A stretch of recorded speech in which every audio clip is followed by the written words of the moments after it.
Regardez ce qu'il dit, Jean 1, verset 12. Mais à tous ceux qui l'ont reçu, à ceux qui croient en son nom, au nom de Jésus-Christ, ceux qui ont reçu Jésus-Christ, elle leur a donné le pouvoir de devenir enfants de Dieu, lesquels sont nés. Il dit non du sang. Ce n'est plus le sang. C'est-à-dire quand Roland donne un bel exemple, quand Roland donne sa vie à Jésus-Christ, la parole de Dieu dit que le sang de Rachel n'a plus de pouvoir. Amen. Amen. Dans la vie de Roland, est-ce que je parle de l'enfant de Dieu? Amen. Le sang de leurs grands-parents, de leurs qui alliés, tout ce qu'ils ont fabriqué, n'ont plus de pouvoir dans leur vie. Amen. Parce que tu dis Amen, tu dis bien, ils sont en train de bâtir comme ça. Ce n'est pas fait, tout ça, c'est des erreurs. C'est la parole qui guérit. Amen. Pendant que je suis en train de prêcher la parole, car la parole est Dieu. Amen.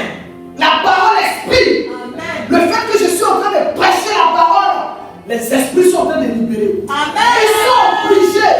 Parce qu'eux-mêmes là, ils existent par la parole. Eux-mêmes là, ils dépendent de la parole.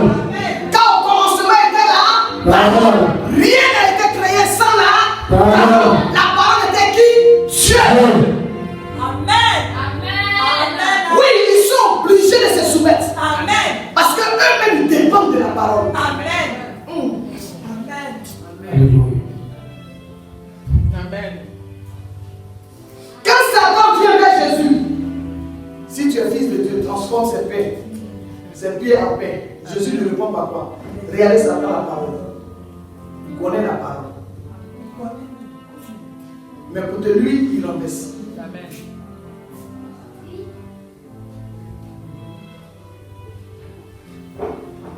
Donc si tu ne connais pas la parole, d'où viennent les problèmes?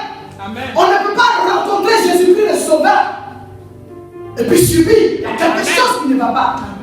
Il faut rectifier toutes ces choses-là. Amen.